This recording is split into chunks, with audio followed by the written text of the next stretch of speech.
Madam வணக்கம்.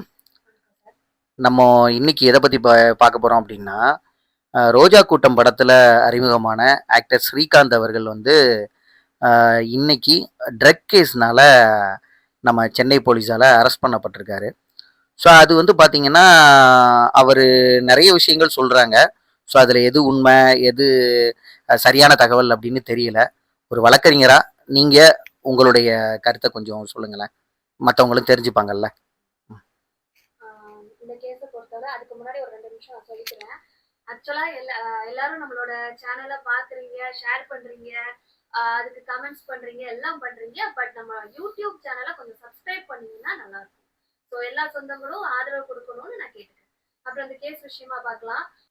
இன்னைக்கு ஒரு நியூஸ் வந்தது, நம்ம ஸ்ரீகாந்த் சார அரெஸ்ட் பண்ணியிருக்காங்க அப்படின்னு. ஆக்சுவலா அவங்க வந்து எதன் அடிப்படையில அரெஸ்ட் பண்ணியிருக்காங்க அப்படின்னா, என்டிபிஎஸ் ஆக்ட், ட்ரக் கன்சம்ஷன் ஆக்ட்ல வந்து அரெஸ்ட் பண்ணியிருக்காங்க. ஓகேவா? ஸோ பார்த்துக்கிட்டிங்கன்னா இப்போ 1 கிராம் ட்ரக் வந்து 12,000 வரைக்கும் இல்ல அவரு என்ன விதமான போதைப் பொருள் யூஸ் பண்ணியிருந்தாரு? கொக்கைன் அப்படின்னு சொல்றாங்க. ஸோ அது வந்து பெர் கிராம் வந்து 12,000 வரைக்கும் இன்னைக்கு ரேட்டா. ஸோ கரண்ட் இதுல. ஸோ ஆக்சுவலா அவர் வந்து 40 கிராம் வரை வாங்கியிருக்காங்க. நியர்லி 4 to 5 lakhs வரும். ஓகேவா? ஸோ இதை எப்படி கண்டுபிடிச்சாங்க அப்படின்னா, ஸோ இதுக்கு முன்னாடி ஃபார்மர் மெம்பர் ஆஃப் ஏடிஎம்கே பிரசாத்னு ஒருத்தர், அவரோட அக்கௌண்ட்டுக்கு இவரை வந்து 4 to 5 lakhs ஏதோ டிரான்சாக்ஷன் கூகுள் பே மூலமா பண்ணியிருக்காராம். ஸோ ஆக்சுவலா அவரை தான் ஃபர்ஸ்ட் பிடிச்சிருக்காங்க.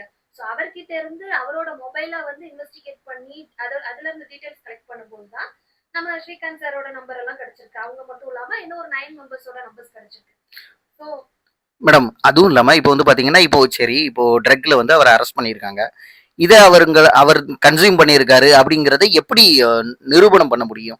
நம்ம ஃபாரன்சிக் ரிப்போர்ட் மூலமா தான் அந்த பிளட் டெஸ்ட் ஸோ அதெல்லாம் வச்சு தான் கன்ஃபார்ம் பண்ணியிருக்காங்க. ஓகேவா?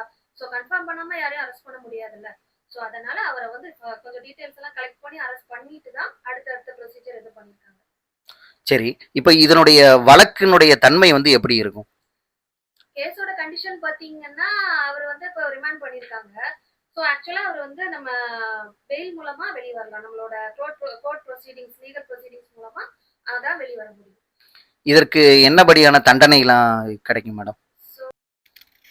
ஆக்சுவலா என்டிபிஎஸ் ஆக்ட் பாத்தீங்கன்னா செக்ஷன் 21ல ட்ரக் கன்சம்ஷனுக்கு வந்து அப் டு 1 இயர் வரை கிடைக்குது இம்ப்ரிசன்மெண்ட். இதே இது ட்ரக் டீலரா இருந்தாங்கன்னா அப் டு 20 இயர்ஸ் வரை இம்ப்ரிசன்மெண்ட் இருக்குங்க. அது வந்து அந்த கேஸோட சென்சிட்டிவிட்டி கண்டிஷனை பொறுத்து. ஓகே. இப்போ இவர் வந்து லீகல் ப்ரொசீடிங்ஸ்ல எப்படி மேடம் இன்னைக்கே கூட பெயில் கிடைக்கிறதுக்கு வாய்ப்புகள் இருக்கா? இது வந்து கேஸோட கண்டிஷன் பொறுத்து தான் சார். நம்ம சென்னை போலீஸ் வந்து எப்படி ப்ரொசீட் பண்றாங்க லீகலா அது பொறுத்து தான் சொல்ல முடியும். ஸோ அவங்க வந்து ஸ்டேஷன் பெயில்ல கூட வெளிவர சான்சஸ் இருக்கு. இல்லைன்னா லீகலா நம்ம கோர்ட் பெயில் மூலமா தான் வரணும் அப்படின்னா அதுக்கு பாசிபிலிட்டிஸ் இருக்கு. ஸோ ஃபர்தரா அவங்க கிட்ட இருந்து டீடைல்ஸ் கலெக்ட் பண்ணணும். இதை வச்சுட்டு ட்ரக் டீலரை வந்து அவங்க பிடிக்கணும் அப்படின்னா கேஸ் கொஞ்சம் கண்டினியூ பண்ற வாய்ப்புகள் இருக்கு. மேடம் இப்போ இளம் தலைமுறையினரை பொறுத்த அளவுல இப்போ நிறைய இடத்துல வந்து பாத்தீங்கன்னா இந்த போதைப் பொருள் கலாச்சாரம் தான் பயங்கரமா இருக்கு. ஸோ இப்போ பார்த்தீங்கன்னா இதுக்கு முன்னாடி வந்து பார்த்தீங்கன்னா ஜாபர் சாதிக்னு ஒருத்தர் வந்து போதைப்பொருள் வழக்கில் வந்து இது பண்ணார். அதுக்கு முன்னாடி பார்த்தீங்கன்னா நிறைய பேர் சொல்கிற அளவுக்கு வந்து போதைப்பொருள் வந்து இதாக இருக்குது. அதுவும் தமிழகத்தில் ரொம்ப அதிகமாக இருக்குங்கிற மாதிரி ஃபீல் ஆகுது. ஸோ என்னதான் வந்து காவல்துறையும் மற்ற துறைகளும் வந்து இதை வந்து குறைக்கணும்னு முயற்சிகளில் ஈடுபட்டாலும் கஞ்சா புழக்கம், இந்த போதைப்பொருள் பழக்கம்லாம் இன்னும் அதிகமாகவே இருக்குது. இதை பற்றி நீங்கள் என்ன சொல்ல வரீங்க? ஸோ இதுக்கு என்ன செய்யலாம் அப்படின்னா, நம்ம பேரண்ட்ஸ் தான் பசங்க கிட்ட டேக் கேர் எடுத்துக்கணும். ஓகேவா? ஸோ ஃபார் எக்ஸாம்பிள் அவங்கள வந்து எப்பவுமே மானிட்டரிங் பண்ணணும். ஸோ எங்க போறாங்க, வராங்க, அவங்களோட ஃப்ரெண்ட்ஷிப் எப்படி இருக்கு. ஸோ ஸ்கூல் ஸ்டூடெண்ட்ஸை பொறுத்தவரை அவங்களோட ஃப்ரெண்ட்ஷிப்ல தான் அந்த மாதிரி ட்ரக் அடிக்ஷன்லாம் மேஜரா வருது. ஸோ அதை வந்து நம்ம ஸ்டார்டிங்லேயே கவனிச்சோம்னா அந்த மாதிரி பிரச்சனைகள்லாம் வராது. ஸோ பொதுவா பசங்களை பொறுத்தவரை அந்த ஃப்ரெண்ட்ஸ் கூட தங்குறது, பார்ட்டிக்கு போறேன் அங்க இங்கெல்லாம் அதெல்லாம் நம்ம கொஞ்சம் ப்ரிவென்ட் பண்ணணும். கொஞ்சம் தடுக்கிற முறையா பார்க்கணும். சோ அப்படி இப்படி பண்ணா பூமர் அங்கிள் பூமர் ஆண்டிம்பாங்க. அதுக்காக எல்லாம் நம்ம பசங்களோட எதிர்காலத்தை விட முடியுமா சொல்லுங்க? 90s கிட்ஸ பாருங்க, நம்ம எல்லாம் எப்படி வளர்ந்தோம். அவ்வளோ டிசிப்ளின்டா, அவ்வளோ வெல் மேனரா, ஒருத்தங்க கிட்ட பேசணும்னாலே, ஒருத்தங்க கிட்ட பழகணும்னாலே அவ்ளோ ஒரு பயம் இருக்கும். அவ்ளோ ஒரு இப்போ உள்ள பசங்களுக்கு அதுவும் கரண்ட் ட்ரெண்ட்ல உள்ளவங்களுக்கு எந்த ஒரு கூச்ச நாச்சம் எதுவுமே கிடையாது. அவ்ளோ தூரம் ஃப்ரெண்ட்லியா பழகுறாங்க. அவ்ளோ தூரம் ரிலேஷன்ஷிப்ல இருக்கிறாங்க. ஸோ பசங்கள பொறுத்தவர பேரண்ட்ஸ் தான் மானிட்டரிங் பண்ணி டேக் கேர் எடுத்துக்கணும்னு என்னோட சஜஷன். முள்ளு மேல சேலை பட்டாலும், சேலை மேல முள்ளு பட்டாலும் சேதாரம் என்னவோ சேலைக்கு தான்.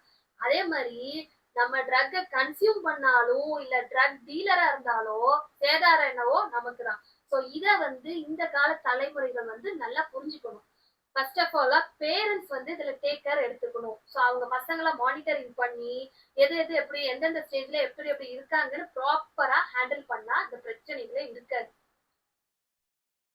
இவ்வளோ நேரம் எங்களுக்காக டைம் ஒதுக்கி எல்லாத்தையும் பேசுனதுக்காக நன்றி மேடம்.